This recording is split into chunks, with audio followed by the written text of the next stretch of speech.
On Mother's Day, as my millionaire son leaned in with that distant smile, his whisper shocked me. Mom, do you like Alana's $7,000? My heart plummeted, racing with a storm of betrayal that had been brewing in silence for months. My son leaned close to me on Mother's Day. He had that way of lowering his voice when the words were heavy. He looked over his shoulder, as if the walls were listening. Then he whispered, "Mom, do you like Elana's $7,000? I could feel the heat in my face, but I did not cry. I remember the number more than the words. 7,000.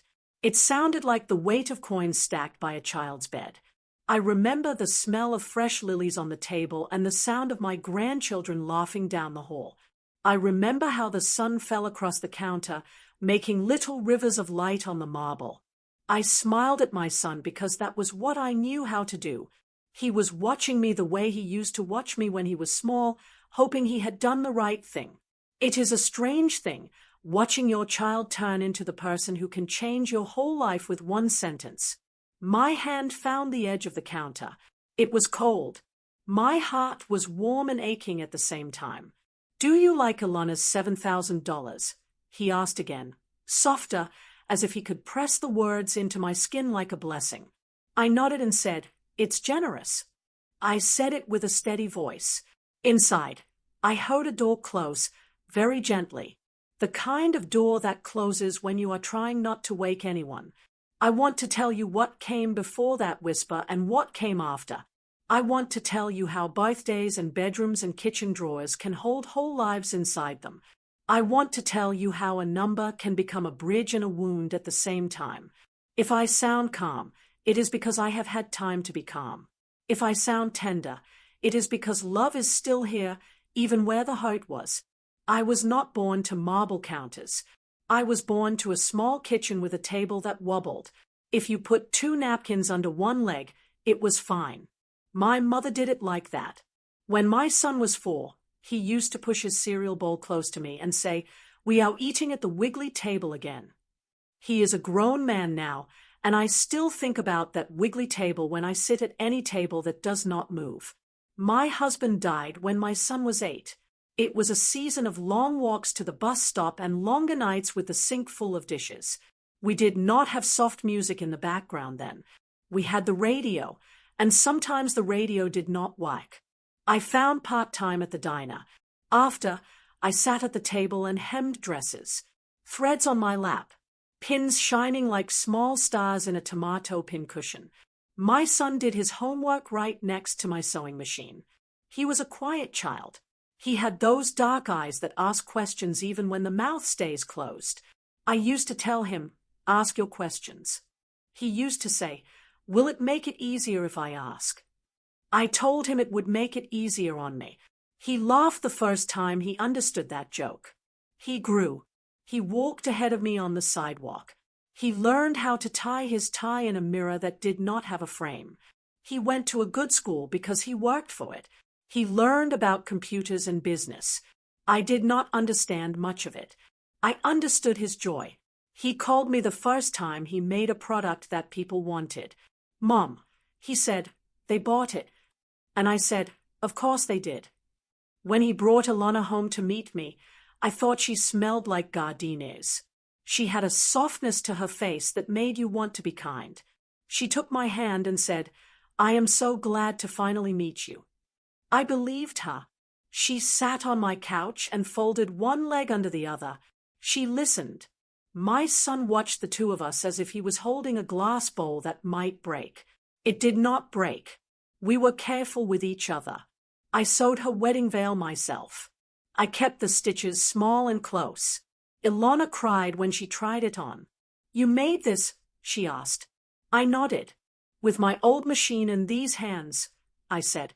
She hugged me so tightly my back popped a little. We laughed. The wedding day was full of white and dancing and the sound of people saying the couple's names like a prayer. It was what we call a good day. They bought a big house. And then a bigger house. My son was very good at what he did. He built something and sold it. Then he built something else. It seemed like overnight, but of course it was not overnight. It was hundreds of nights at a desk. It was early mornings with coffee and calendars. It was the life he chose, and it brought him things that glowed. I kept my little house, the one with the wiggly table, though by then I had replaced it with a stable one I found at a yard sale. I liked my neighbor who watered her lawn in the early evening. I liked my front steps, which creaked in the same way every time I came home. I took the bus to see my son and Elana on Sundays.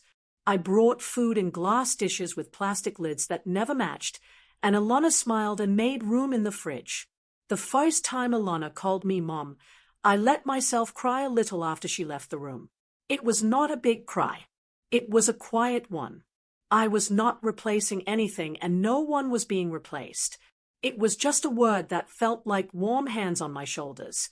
When my first grandchild was born, and they put him in my arms, I whispered, "Hello," and felt every sleepless night of my life fall into a line that made sense. I became Nana. I learned how to fold tiny shirts again. I learned that the smell of baby soap can make you forget what you were angry about. I learned that a house can feel like sunlight even if it is raining outside. I learned that time stretches when a baby sleeps on your chest. I learned to stay quiet and let them do things their way. I told myself I would be helpful and also invisible when needed. Then came the knee. It had been whispering for years, the way old things do when they want your attention. One day it was more than a whisper. I had surgery. Nothing dramatic, just the kind that requires you to sit still for a while. Sitting still is not something I do well. My son said, "Mom, come stay with us while you recover. It will be easier." Elana said, "Please do. We will make it comfortable." It was supposed to be 6 weeks. It stretched. The stairs at my house were steep. My son had a house without stairs, as if he had planned for me to get old all along. Elana set up the guest room with pillows and a quilt I recognized from a catalog she liked. She put a plant in the window. "You will have good air," she said. I felt grateful. I told myself, do not be a burden. Be a blessing. The first days were sweet. I made little circles around the kitchen with my walker. I sat by the window in the mornings and watched the mail carrier. The kids showed me their drawings. Elana made me tea and asked about my pain level. My son came home late but came to find me first. He bent down and kissed my forehead. "Hi, Mom," he would say. In that house, it felt like we were all on the same side. You do not notice the small things until they gather in a bowl and become a large thing. At first, it was the drawers. I had grown up in kitchens where the spatulas lived with the spoons. Elana liked to have one drawer for wooden spoons, one for metal spoons, and one for things that did not fit anywhere else. I thought I was helping when I reorganized. Like with like, I said to myself, humming. The next day, Elana held a wooden spoon in her hand and said, "I cannot find the soup ladle." I apologized and moved everything back. She smiled, soft and quick. "No big deal," she said. I cooked on Tuesdays. It became a thing. I made soups and stews with spices I knew by smell, not by measurements. The house would fill with the scent of cumin and garlic. One afternoon, Elana came home from a long meeting and stood in the doorway, not taking off her shoes. She said, "Oh, and then, can we crack a window? I get a headache with strong smells." I nodded and opened every window. The air shifted. I smiled and told her I could make something with less spice next time. She said, "Thank you," and went to change. I stood alone with the soup and thought, I have been cooking my whole life. Then I put the lid on. The children, sweet and busy, loved sugar. I knew that because all children love sugar. I made muffins, small ones, and offered them after dinner. Elana took a breath. "We are trying to cut back on sugar," she said softly. "Maybe once a week." I nodded and set the muffins on the counter as if I had just placed them there and forgotten them. The kids took one each anyway, with grateful little faces. Elana glanced at me, half apologizing, half asking. Later, I wrapped the rest and put them in the freezer. I did laundry because laundry feels like love to me. My hands know how to fold. I learned your life by the weight of your clothes in a basket. One afternoon, I washed Elana's silk dress, the blue one she wore to meetings.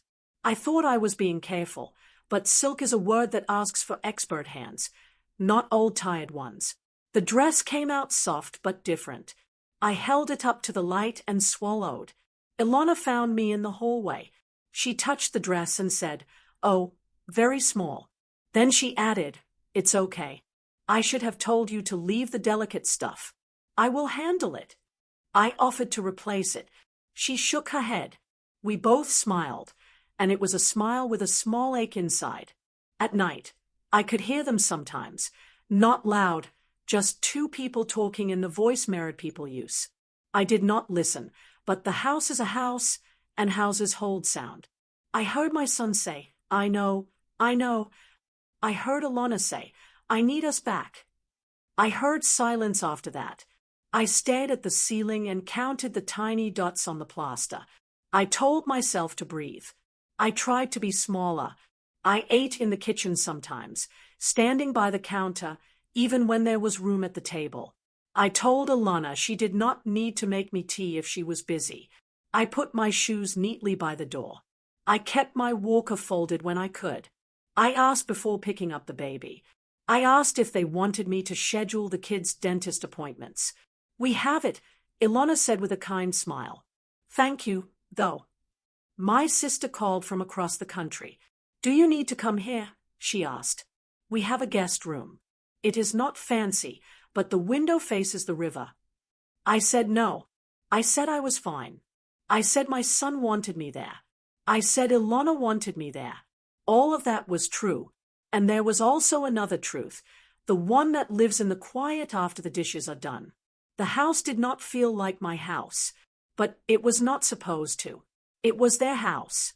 One afternoon, I was in the living room with a book. The children were building a small city with blocks. Elana took a call in the kitchen. She was talking about a project, a deadline, numbers that meant something. My son came home early and kissed her cheek. "Hi," he said. "Hey," she said, but it did not sound like the easy kind. It sounded like the tired kind. He put his bag down. Their voices lowered. Then I heard my name. "We need to ask Mom to set a timeline," Elana said, not angry, just careful. "We need our space back." My son said, "I know. She is healing. I do not want to throw her out." Elana answered, "I am not asking that. I am asking for a plan." My grandson dropped a block, and it made a soft knock on the floor. I looked at him and smiled. I turned a page I had not read. The rain tapped the window like a neighbor with a small polite knuckle. I did not feel angry. I felt like someone had pulled a thread from my sweater. It did not break me. It just changed the shape. That night, in the guest room, I sat on the edge of the bed with my hands on my knees. The quilt Elana bought had little blue flowers. I thought of the wiggly table from my first house. I remembered how I used to slide a napkin under the leg that was too short. I wondered if there was a napkin for this. The next morning, I found Elana at the kitchen table with her laptop. She looked tired, but not unfriendly.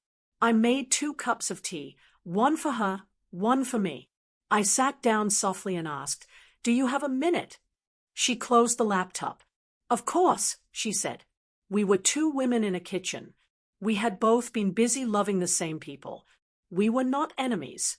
We were just full of different needs. "I want to thank you," I said first, because gratitude is a bridge. This has been a true gift. I don't want to be in the way. Elana's eyes softened. "You are not a burden," she said. I nodded. "Still," I continued, "I heard you last night. And you are not wrong. I should set a plan. I will start looking for a place near here." She put her hand over mine. "I am sorry you heard," she said. "I feel like a guest in my house sometimes. That is my fault. I should have spoken to you kindly, not around you." "We will do it kindly now," I said. She nodded. "Kindly," she repeated. We sipped our tea. It tasted like mint and a small relief. I made a list. Apartment listings printed from the computer. I circled the ones near a park. I called numbers and left messages. Some places were too expensive. Some were too far. One woman on the phone said there was a senior living apartment building with a waiting list. "We can put your name down," she said. "It might open up in a few months. We need a deposit." "How much?" I asked. She told me, and the number sounded like a mountain if you are wearing thin shoes. I looked at my shoes. Old but comfortable. "Thank you," I said and hung up. I had some savings. Not enough to make every number on paper go away. I did not tell my son. I did not want him to feel like his mother was a broken thing he needed to fix. Pride is not always a good friend, but it is a loyal one. My son tried anyway. He said, "Mom, I can help. Let me give you something each month." I told him, "Not yet. Let me try."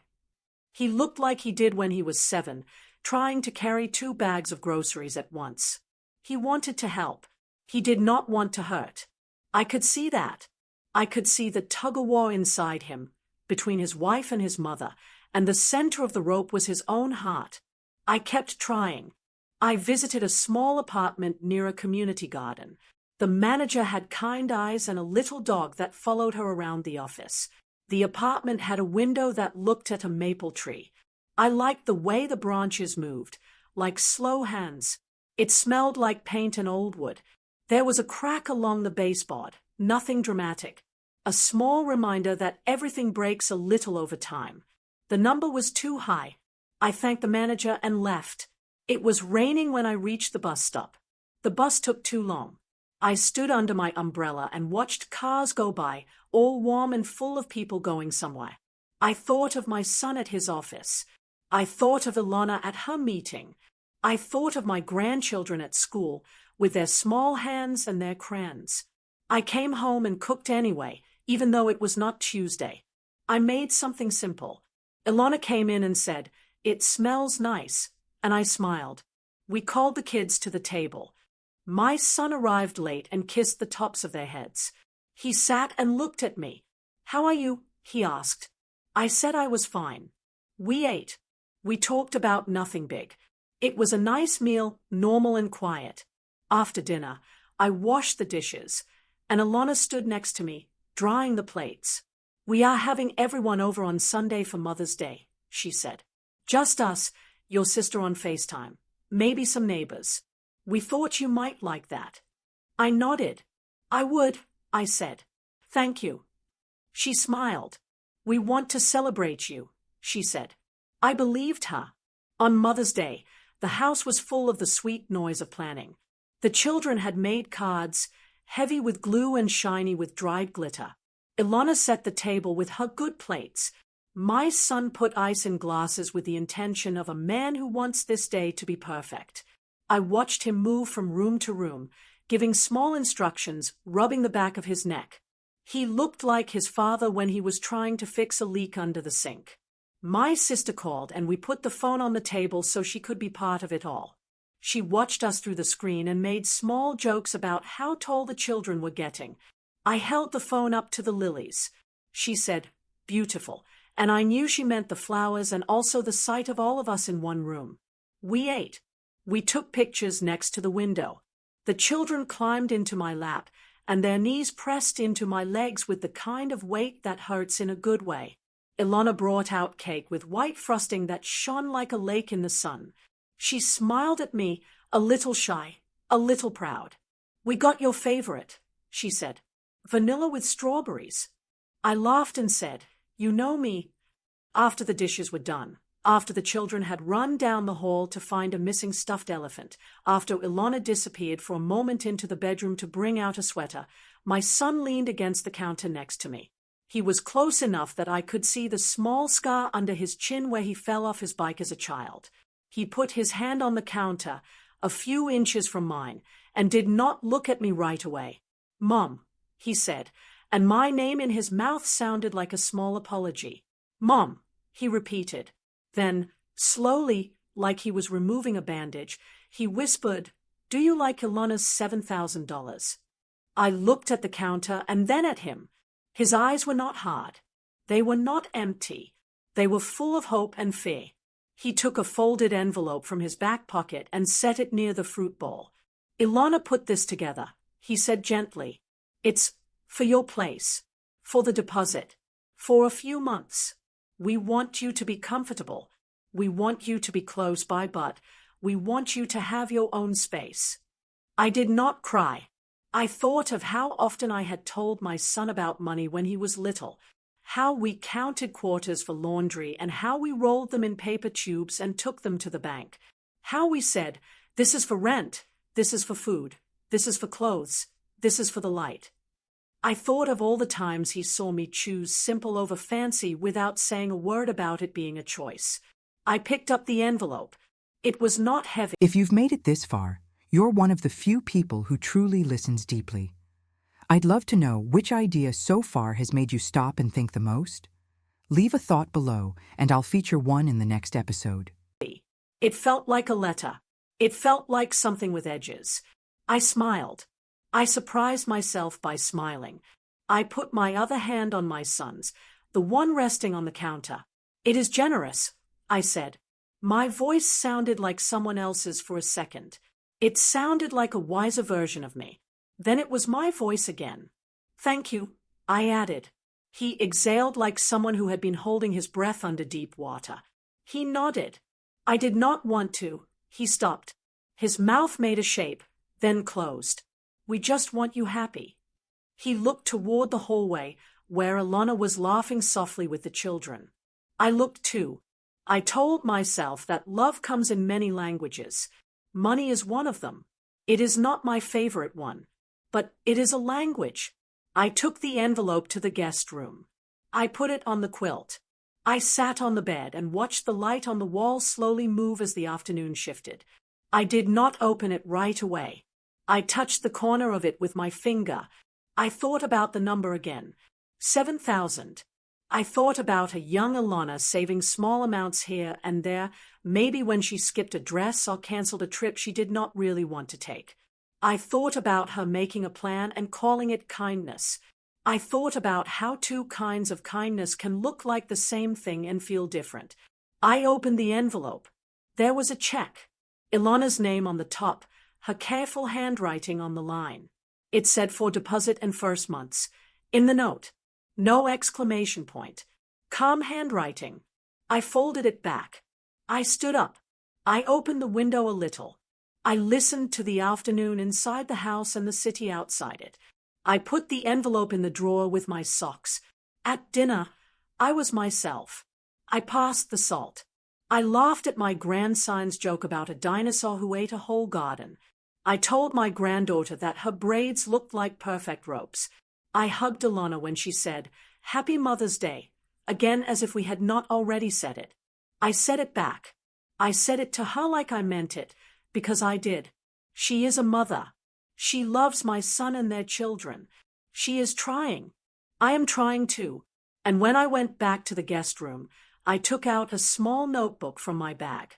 I wrote, "Tomorrow I will look again. Call the manager with the dog. Ask about the apartment with the maple tree. Make a list of what to pack. Leave a note for the children." As I wrote, I felt something inside me settle, like a book put back on the shelf where it belongs. I did not leave that night. I did not slam any doors. I am old enough to know that doors are not where the real leaving happens. I stayed for a few more days. I put my clothes back into their bags quietly. I left the empty hangers. I cleaned the shelf in the bathroom where I kept my lotion and my little jar of cotton balls.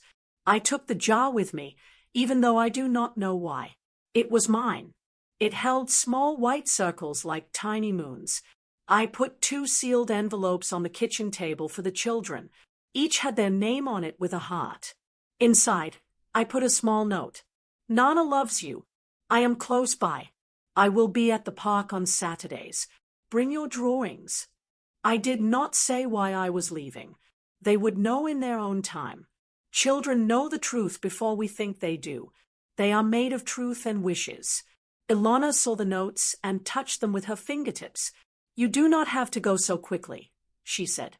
"I do not want you to feel pushed." I took her hand. "I do not feel pushed," I said. I feel guided. She tilted her head. We stood like that for a moment, like two people listening to a sound that is not quite there. Then she nodded. Okay, she said softly. Okay. I met the apartment manager again, the one with the kind eyes and the little dog. You again, she said, smiling. I am a person who does not give up, I replied. Good, she said. She had a way of making the word good feel like a blessing. There had been a cancellation, she told me, in the building by the community garden, the one with the maple tree. Can you come see it this afternoon? She asked. I am here now, I said. I can go. We walked down a hallway with soft carpet that made you want to take off your shoes. We went into a small apartment with sun on the floor like honey. The kitchen was plain and honest. The window looked at the maple, which was in full leaf by then, green and calm. It is not much, the manager said. It is exactly much enough, I answered. She laughed. We will need a deposit, she said, almost apologizing. I opened my bag and felt the envelope with the check like a heartbeat. I brought it, I said. I signed my name. It is funny how many times we sign our names in a life. Each time a small promise, a small beginning. I handed the check to the manager. She looked at the name and then at me. Elana, she said softly, reading the line. I nodded. My daughter-in-law, I said. She is generous. The manager smiled. You are lucky, she said. I smiled back. I am, I replied. In more ways than one. Moving is not a poem. It is boxes and tape and the sound of your own breath catching when you unwrap a photo of someone who is no longer here. My son came to help.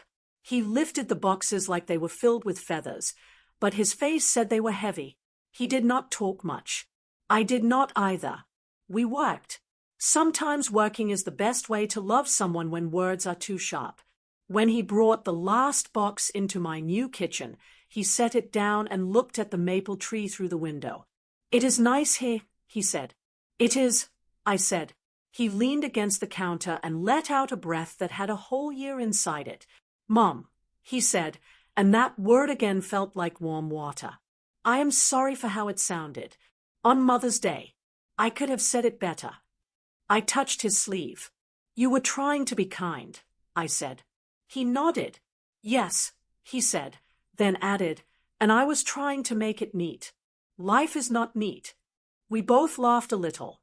He rubbed his eyes. Elana feels bad, he said. She saved that money on purpose, not because she wanted you gone, because she was afraid to ask for what she wanted. I nodded. I know something about that, I said. We are all afraid to ask. I made tea. Not the tea from my son's house. My own tea, in my own kitchen. He sat at the small table. It did not wiggle. I had put a little felt pad under one leg just in case. Old habits. While we waited for the kettle to sing, he looked at me with that careful look again. Do you forgive me? He asked. I smiled. I do, I said. Do you forgive me for making a nest in your life when I should have only brought you twigs? He laughed softly. I do, he said. We were two people, not perfect, but close enough. Elana came a week later. She brought flowers, not lilies this time. Daisies. She wore the blue sweater that makes her eyes look like morning. I opened the door and she stepped in with a deep breath, as if the air in my home was different from the air in Hayes. Maybe it was.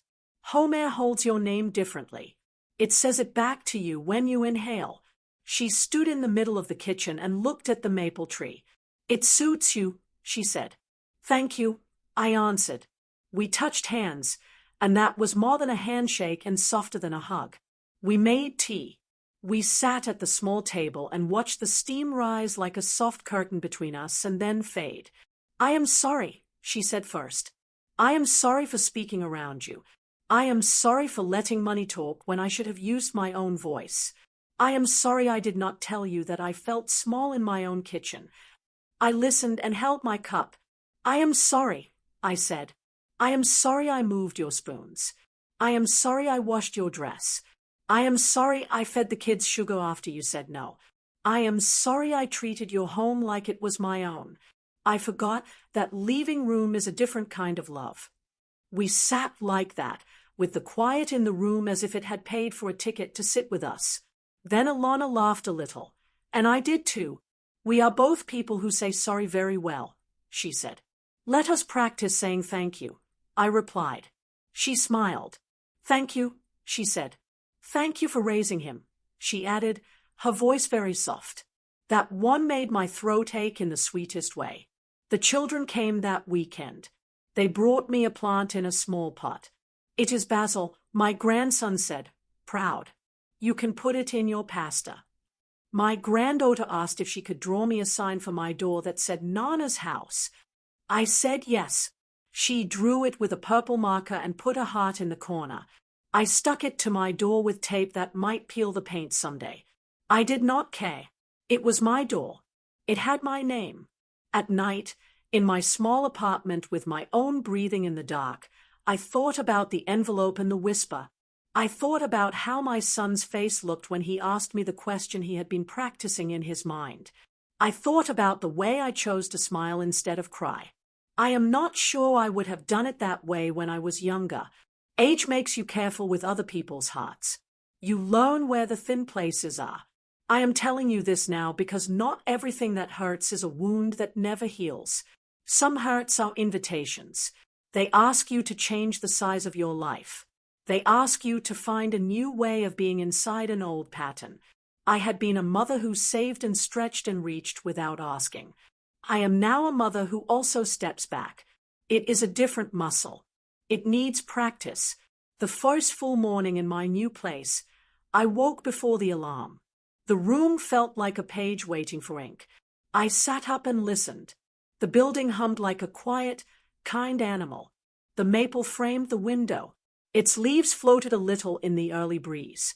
I stood and lifted the blind halfway. The light made a ribbon across the floor. I followed it with my bare foot, like a child. I made tea. It was not a big thing. It was a small thing done slowly. I took down a cup and a plate and set them next to each other like two old friends who always sit in the same seats. There was a card propped near the sink. It had my granddaughter's purple heart on it. Nana's house, it said, with a little smiley face that had too many eyelashes. I touched it and felt steadier. I unpacked a box labeled kitchen. I found my rolling pin and my old measuring cups. I found the red dish towel with the worn edge. I folded it on the counter and smoothed it with my palm. There is a silence in a new place that is not empty. It is full of what is about to happen. I stood in that silence and I felt a kind of gratitude that made my ribs feel wide. I am still here, I thought. I am learning again. Around 10, someone knocked. It was a small, polite knock. I opened the door and found a woman holding a plant. She wore a sweater the color of oatmeal and had hair pinned up with a pencil. Hi, she said. I am Anita. I live across the hall. I saw you yesterday with the manager. I brought you this. She held the plant out to me, a little shy. It was rosemary, fresh and green. It is for your kitchen, she added. Thank you, I said. I am Miriam. I took the plant and breathed in the smell. It smelled like a calm afternoon. Do you want to come in for tea? I asked. She hesitated and then nodded. For a minute, she said. We sat at the small table. I told her I had just moved from my son's house nearby. She told me she had moved in after a divorce 5 years ago. I thought I would feel smaller, she said. I felt bigger. I know that feeling, I said. She smiled. You will like the community garden, she added. It is 2 blocks away. They let you plant herbs for free if you water the communal plots on Thursdays. I nodded. I like watering. We did not talk long. She had a doctor's appointment. I had another box to open. Before she left, she said, there is a meeting in the lounge on Saturday morning. Coffee and bagels. Come. I said I would. That afternoon I wrote a letter. I sat with my notebook and my best pen, the one that does not blot. I wrote Elana's name at the top and looked at it for a while. Her name is a kind name, like a long exhale. Dear Elana, I began. Your check turned into things that look like a home. I listed them, slowly. It became the deposit. It became the first month. It became curtains that I hung myself. It became a little rug by the sink so my feet will be warm. It became a kettle and a bus pass. It became peace. I told her I would save part for emergencies. I will keep a little for a rainy day. I wrote, if the rainy day does not come, I will give it to the Children's College Fund. You can pick the jar. I will put your name on the lid. I folded the letter and put it in an envelope with her name on it. I set it by the door with the extra set of keys. I would give it to her when I saw her next, not to make a point, just to say what I needed to say. It matters to turn numbers into human things. The check did not live as a number. It became onions and light and a soft hand towel. It became the space between us that felt kinder, even when it still made my chest ache sometimes. On Saturday, I went to the park. I told the kids I would be there at 10. They ran to me the way children run to a person they trust. My grandson crashed into my legs and almost knocked me over. I laughed and grabbed the back of the bench to steady myself. Nana, my granddaughter said, serious. Do you live here forever now? I sat on the bench and pulled her close. I live here for now, I said. Forever is a big word. For now is a good word. She nodded as if she understood more than I could see. I brought sliced apples and cheese. No muffins. We can pretend the apples are dessert, I said. My grandson said, they are sweet like candy. I said, yes. He smiled with juice on his chin. Elana came with the baby, who was kicking at the air with soft, chubby feet. She sat on the bench next to me and leaned back like a person who has learned to rest in little pieces. Thank you for inviting us, she said. If you've made it this far, you're one of the few people who truly listens deeply. I'd love to know which idea so far has made you stop and think the most. Leave a thought below, and I'll feature one in the next episode. Thank you for coming, I answered. We watched the children make up a game with a stick and a pine cone. Elana glanced at me and then looked away, then back. I got your letter, she said. I cried. I put my hand on her forearm. I did not mean to make you cry. She laughed softly. They were good teas. I want you to know, she added after a moment, the 7,000 was mine. She said it without pride. It was a simple fact. I needed to do that with my own hands. I needed to turn my fear into action. I was not trying to buy your leaving. I was trying to make it gentle. I know, I said, and I did. I knew it the way you know where the light switch is in the dark after you have found it once. I am proud of you, I added. She looked at me, surprised. For what? For saving when it would have been easy to spend, I said. For speaking in the only way you could at the time. Later that morning, I went to the building lounge for coffee. The room smelled like cinnamon and furniture polish. There were bagels cut in half and a plate of grapes. A man with white hair and a navy sweater waved at me. I am Howard, he said when I sat down. I live on the 3rd floor. You knew. I nodded. Miriam, I said. 2nd floor. He smiled. Good view on the 2nd. Not too high. Not too low. He took a sip of coffee. You from around here? Now I am, I said. We talked about small things. He told me about his son who lives in Ohio. He sells tractors, he said, proud. I told him about my son who builds things on computers I do not fully understand. A millionaire, Howard said, eyebrows up. I smiled and shrugged. My boy, I said, that is the number that matters to me. There was a note on the bulletin board about a Sunday afternoon book circle. They were reading a novel about a woman who opens a bakery late in life. I took the little tab with the phone number. I have always liked stories about people trying again. On my way back to my apartment, I saw Anita in the hall with a basket of laundry. The machines are acting up, she said. They eat quarters like candy. I laughed. I will bring extra quarters, I said. I am good with small coins. That made her laugh too. A week later, my son called. Come see the office, he said. If you feel like it. I said I would. He met me in the lobby. He wore a suit without a tie. He always looks like he is about to run, even when he is standing still.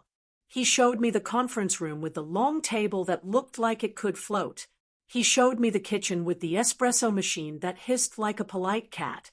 He showed me a wall of photos. Their team. Their product in the hands of people I would never meet. I wanted you to see this, he said. People think the money is the thing. It is not the thing. The thing is this. He waved his hand around the room. The light through the glass made patterns on the floor. The thing is people. I believe you, I said. He looked relieved, like a boy who had been waiting for the grade on a test. He led me to his office. On his shelf was a picture of him as a child at our old wiggly table, eating cereal. I had taken that picture with a disposable camera. I touched the frame. You kept it, I said. Of course, he said. We Saturday. He looked at me with an expression he does not use with anyone else. It is the face he wore when he was 9 and broke a window with a baseball. Why did you say Elana's 7,000? I asked him. My voice was calm. I wanted to understand. He took a breath. Because it was hers, he said. I did not want to take her act and make it mine. I did not want to say, our money, and erase what she did. He stopped. He looked out the window and then back at me.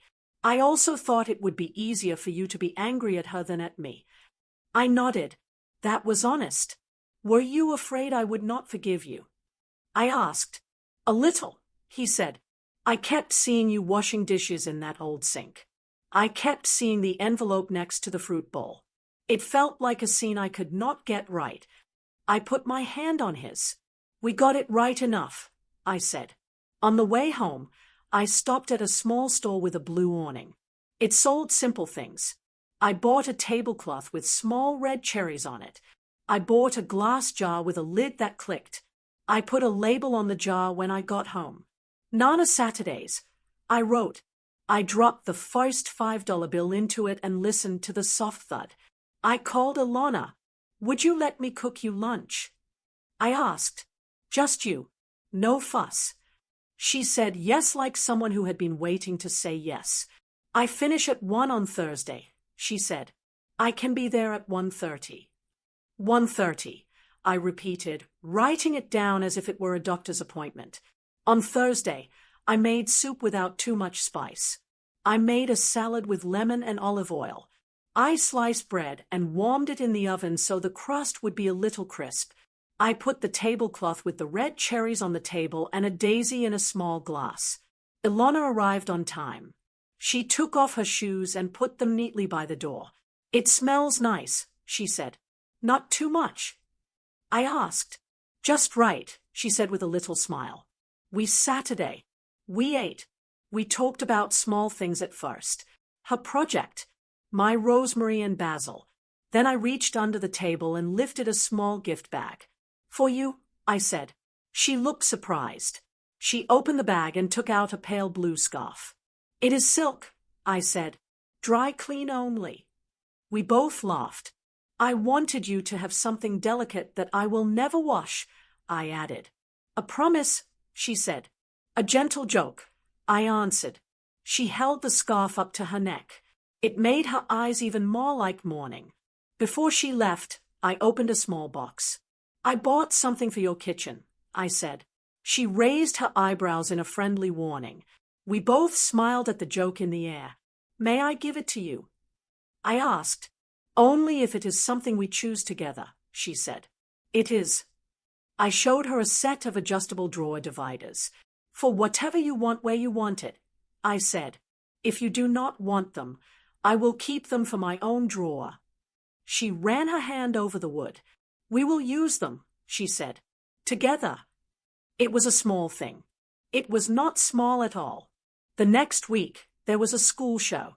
Second graders singing songs about the 50 states.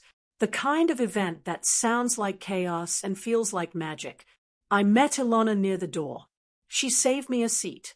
She waved me in with the small lift of her chin that means, sit next to me, please. During the show, our granddaughter waved at us with both hands. She forgot the words in the middle of a vice, and then found them again. The mothers around us passed tissues as if they were sharing a secret. Elana leaned in and whispered, "Thank you for coming." I whispered back, "Thank you for making room." After, in the hallway full of backpacks and proud grandparents, a woman I did not know walked up to us. "You must be Elana's mother," she said to me. "Mother-in-law," Elana said quickly, smiling. She put her hand in mine. "But she made my wedding veil." The woman's eyes widened. "Oh," she said, "that is beautiful." It was, Elana said. It felt like a small ribbon tied around a gift that had been opened long ago. There were lonely days too. That is true. There are quiets that feel tender and quiets that feel heavy. One afternoon, it rained so steadily the world felt washed away. I made tea and stood by the window and watched the drops mark their paths down the glass. I opened a drawer and found an old letter from my husband, the one he wrote me from the hospital the year my son lost his first tooth. "Leave room," he had written in his careful hand. "Leave room for joy and leave room for others to be themselves. That is the only way we can all fit." I read the letter twice. I put it back. I said the words out loud. "Leave room." They sounded like a spell that keeps a house warm. I went to the stove and warmed soup. I ate it standing up, the spoon warm in my hand, and I let the rain be a good sound instead of a lonely one. On Thursday, I started watering at the community garden. Anita met me there with 2 metal watering cans. The manager of the garden, a woman with a wide-brim hat, smiled at us. "You are the water crew," she said. "Bless you." We took our time. The tomato vines held tiny green suns. The rosemary stood like small trees. I talked to the plants under my breath, the way my mother had. "Hello." "Thank you," I said. Anita laughed. "They hear you," she said. "They like manners." On the walk home, we passed a thrift store. In the window, a small wooden bird sat on a shelf. It had a little chip on its wing. I went in and bought it. It fit into my palm like it had been waiting there. I put it on my kitchen windowsill when I got home. It looked out at the maple like they were old neighbors. Around the time summer began to warm everything, my son texted late. "Are you up?" he asked. "Yes," I wrote. He called. His voice sounded tired. "We had a fight," he said. "Nothing big. Just the kind of thing that feels bigger because you are already tired." I listened.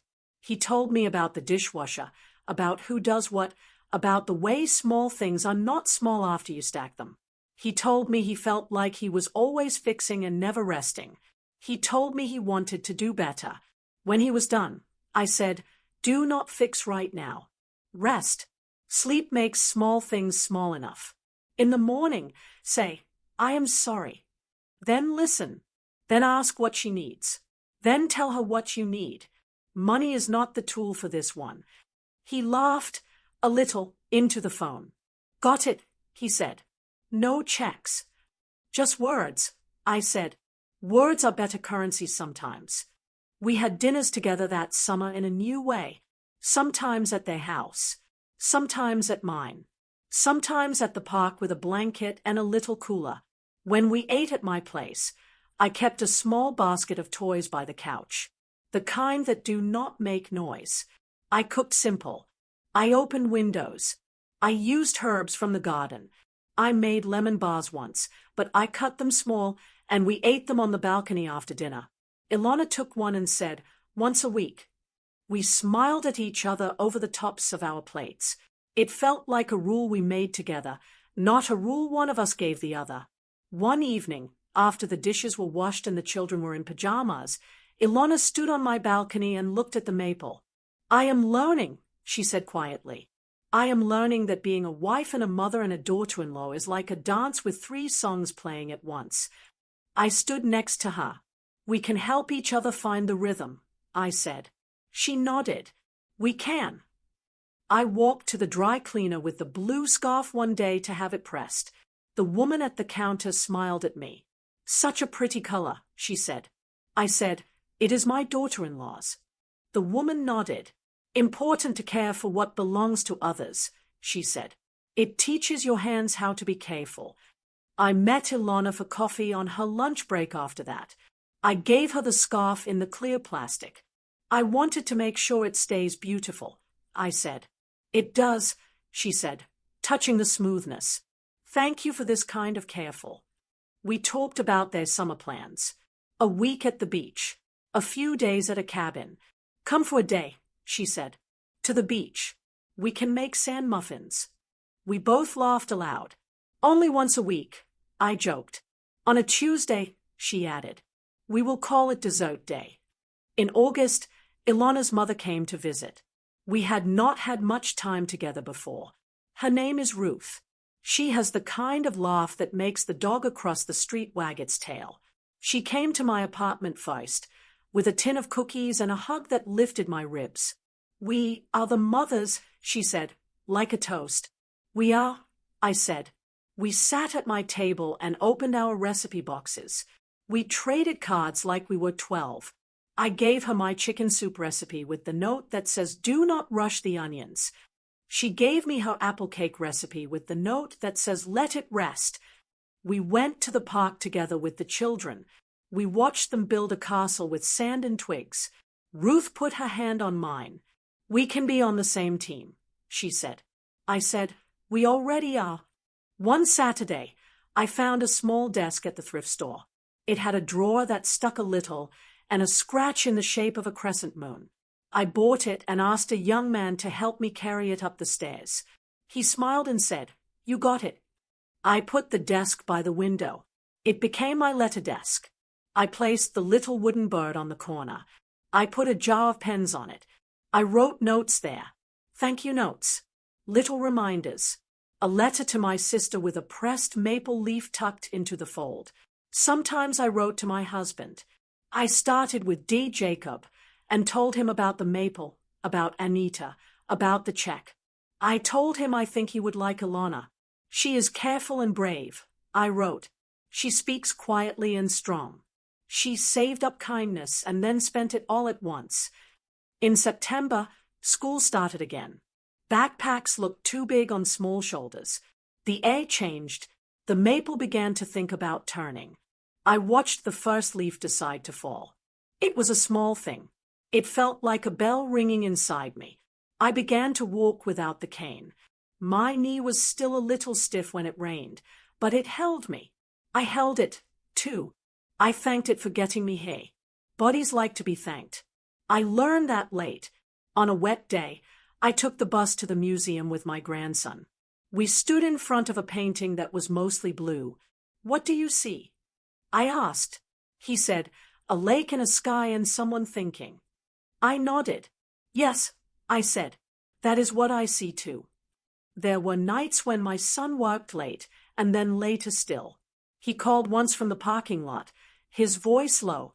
I forget to call sometimes, he said. Then I feel like a bad son. If you've made it this far, you're one of the few people who truly listens deeply. I'd love to know which idea so far has made you stop and think the most. Leave a thought below, and I'll feature one in the next episode. I closed my eyes and leaned against the cool kitchen counter. You are not a bad son, I said. You are a tired son. That is different. Thank you, he said. Say it again. You are not a bad son, I repeated. You are doing a lot. You are not a machine. You are a person who needs sleep. He laughed, but it had a wobble in it. Okay, he said. I will go home. Kiss your wife's forehead, I added. She likes that. He said, I know. On Sundays, sometimes I went to a small church around the corner. I liked the way the light fell on the old wood. I liked the way the pianist warmed up with scales that sounded like someone walking up and down a staircase without hurry. I did not go for sermons. I went for the quiet that gathers when people sit together with their hearts open. After, there was coffee. An older woman named Jean asked me if I had family nearby. Yes, I said. A son, a daughter-in-law, and 3 grandchildren. They are my weather. She nodded. Good weather. All kinds, I said. I am learning to carry an umbrella and sunglasses at the same time. One afternoon, Elana came by with groceries. I bought too many tomatoes, she said. Help me rescue them. We made sauce in my kitchen. We stood side by side with aprons on. We talked about nothing urgent while the tomatoes broke down and turned into something they were always meant to be. This is nice, she said. Just us. It is, I said. We tasted the sauce with small spoons. More salt, she asked. A little, I said. We added a pinch. It changed the whole pot. We looked at each other and smiled, as if we had just learned something new about each other. Maybe we had. When she left, she hugged me in the doorway. She smelled like tomatoes and soap. Thank you for the letter, she whispered in my ear again, weeks late and right on time. Sometimes I need words to hold on to. Me too, I said. We will keep writing them. At my desk, I made a list one evening. 7 things Elana's 7,000 gave me. I wrote at the top, not to be clever, but because counting can ease the heart. 1. Keys that opened a door with my name. 2. A window with a maple tree. 3. A kettle that sings. 4. Saturdays that belong to the children and me. 5. A desk for letters and thank yous. 6. A place small enough for my silence to feel safe. 7. Courage to say what I feel without making it heavy. I looked at the list and felt something unclench. Numbers can be bridges, I thought. They can also be ladders. We can go up and see better if we hold on. October brought cooler mornings. I wore my husband's old sweater when I went to the garden. The rosemary kept going as if it did not believe in winter. The basil said goodbye. The woman with the wide brim hat taught us how to put the beds to sleep. Cover them gently, she said. They have worked hard. One evening, I walked home with a bag of apples. I passed my son's street and looked at his house from the corner. Lights were warm in the windows. A silhouette moved through the kitchen. It looked like Elana. I stood for a moment and sent a quiet blessing through the air. Not magic, just love. I did not knock. I did not need to. I could go when I was invited. I could also keep walking. Both felt like love now. Thanksgiving came, and I set my small table for 5. Ruth came too. We cooked together all day and did not step on each other once. It felt like a dance we had practiced in our minds for years.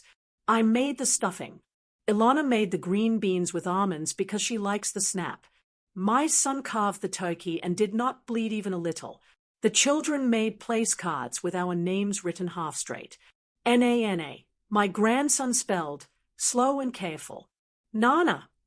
We went around and said one thing we were grateful for. Elana said, time. My son said, health. Ruth said, friends who feel like family. I said, room. The children said, pie. We laughed. It was all true. Later that night, after everyone had left, I washed dishes in warm water. The window fogged at the corners. I stood with my hands in the sink and thought about the first sink I had, the small one in the old house, and the water that was always a little too hot or a little too cold. I dried each plate and stacked them carefully. I do not know why careful stacking feels like prayer, but it does. I turned off the light and stood for a moment in the dark kitchen. It had that new home smell still, under the cooking smells. Paint and quiet. I went to bed and pulled the blanket up to my chin. In the stillness, I whispered, good night, to the maple and to my son and to Elana and to the children. I slept like a person who had finished a long job and could start a new one in the morning. December brought a small cough that lingered and then left. Anita knocked with soup. I left a thank you note on her door with a peppermint tied to it with string. The hallway smelled like clean laundry and wool coats. We put lights up on the balcony rail. Just a small string. Not bright, not blinking. They looked like quiet stars. The children stood there with me to admire them. They look like ice, my granddaughter said. They do, I said. She slipped her hand into mine. My son called on a Thursday. We are thinking about next Mother's Day, he said. We want to do it differently. I smiled. It was months away. What are you thinking? 2 parts, he said. Tea at your place in the morning. Dinner at ours. No surprises. No envelopes. Tea and dinner, I said. I like that. Me too, he said. He paused. Mom. Yes. Thank you for letting me be a person and not just your son. I sat down without meaning to. Thank you for letting me be a person and not just your mother, I said. We were quiet together. Sometimes quiet is the best part of talking. Winter slowed everything without stopping it. I read books. I made soup. I stretched my knee in the mornings. I learned the names of the birds that came to the tree outside my window. The one with the bright red chest is a cardinal. He is greedy and beautiful. I went to the book circle on Sundays. We drank weak coffee and talked about people we had never met who lived inside pages. I told them about the bakery book. She starts again, I said. Not because she wants to be brave, but because she has to. Anita nodded. That is most of us, she said. We become brave by doing the thing. Sometimes in the evening, I pulled the envelope with the small remainder from the drawer and looked at it. I decided to take $50 each month and put it into the Nana Saturdays jar. I told Elana my plan. I love that, she said. It feels right, I said. It does, she said. By March, the maple had tiny buds that looked like promises. The world began to stretch. I bought seed packets with flowers that children can grow in cups.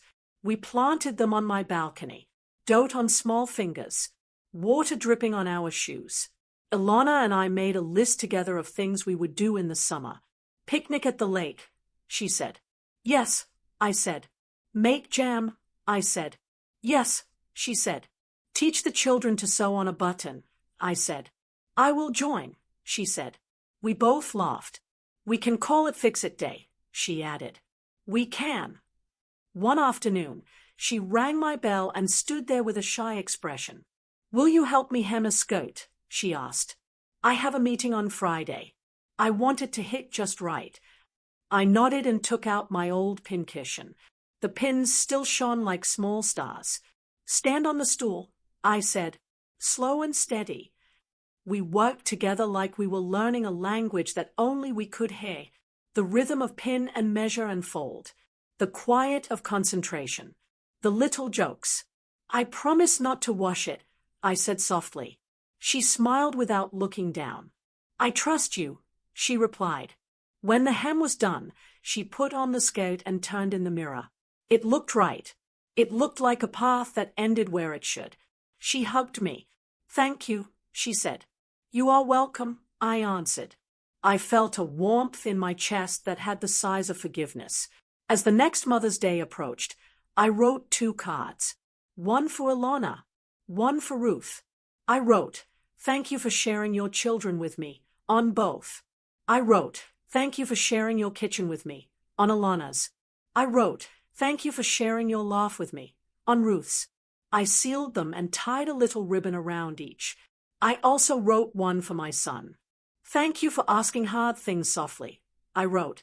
Thank you for keeping the cereal picture on your shelf. Thank you for being the kind of father who sits on the floor even when your back hurts. I put the cards in a neat stack by the door next to the good napkins and the extra tea.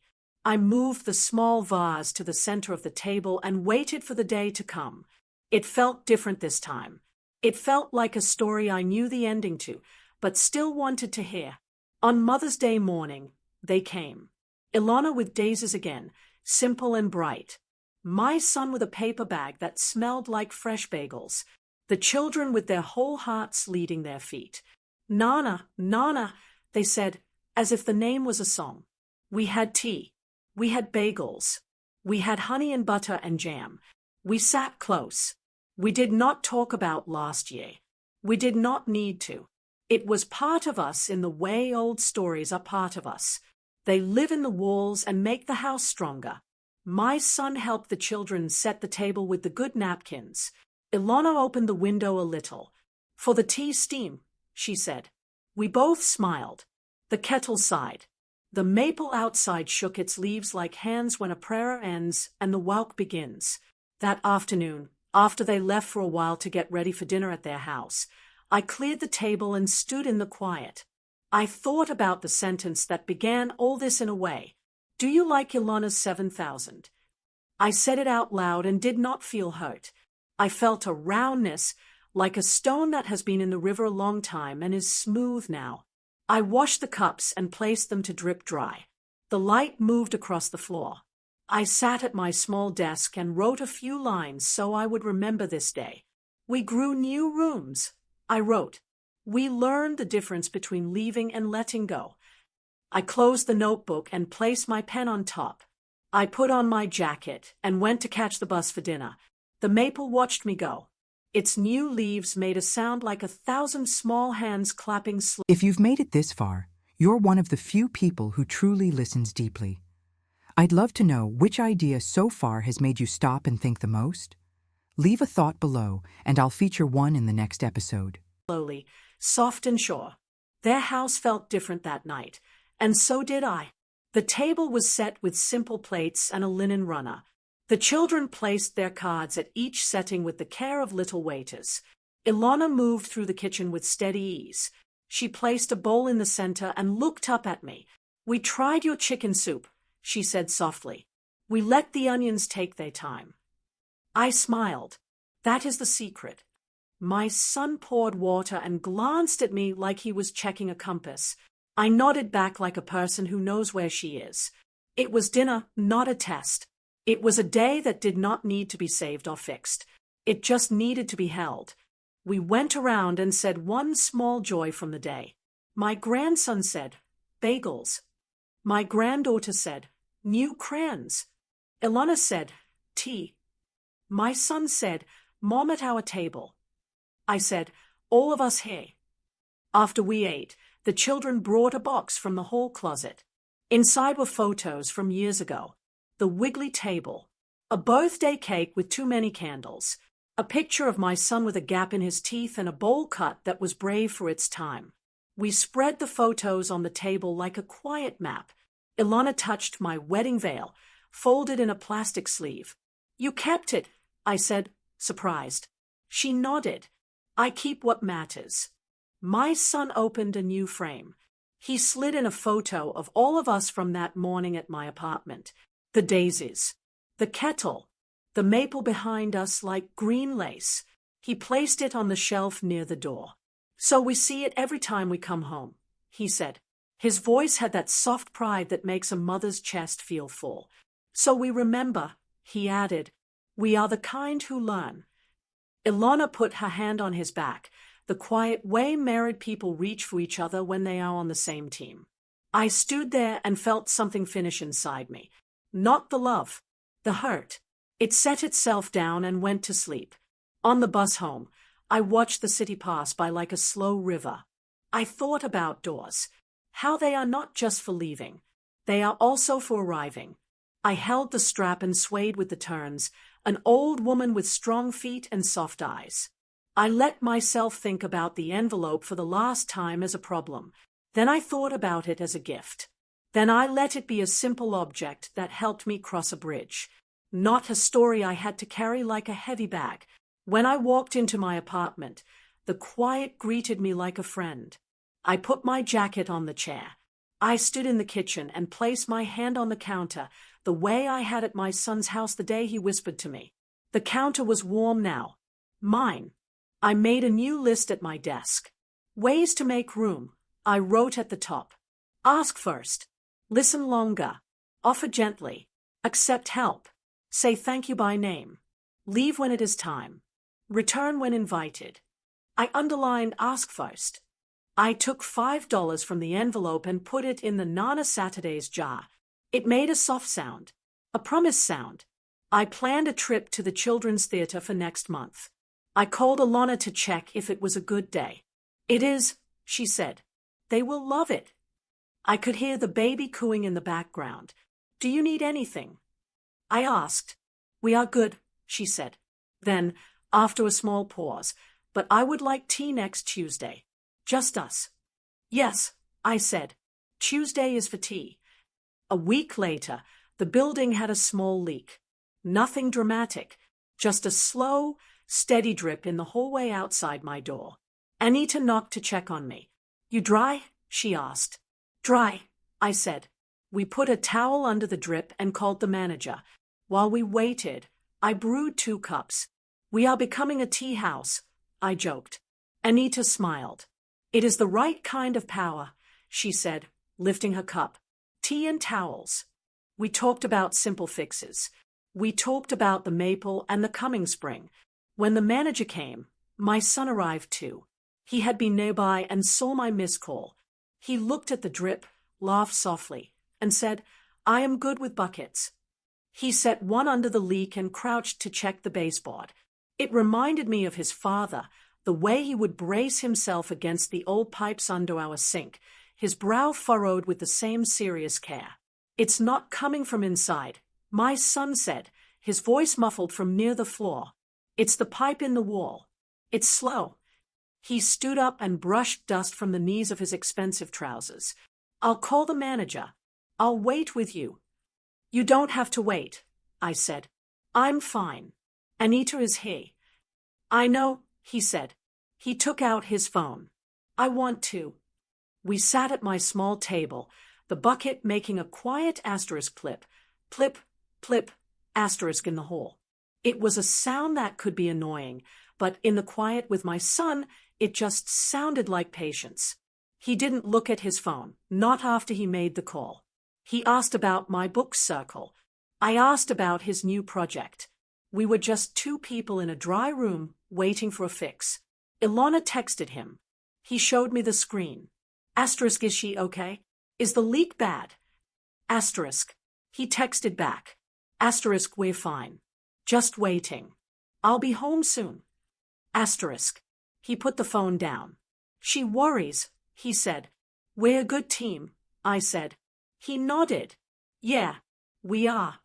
While we waited, he looked at the Nana Saturday's jar on the desk. It was about half full of small bills and a few 5s. That was a good idea, he said. It was Elana's money, I said quietly, not as an accusation, just as a fact we both knew. It bought a lot of things. I know, Mom, he said. He reached over and touched the glass. It bought this, too. This quiet. Us sitting here. It was the only tool she knew how to use to say, I love you, but I am drowning. And it was the only tool I knew how to pass to you to say, I love you, please be safe. I nodded. We have better tools now, I said. Yes, he said. We have tea. And Tuesdays. And buckets. We smiled. The asterisk plip asterisk of the water sounded, for a moment, like a small, steady heart. The manager came.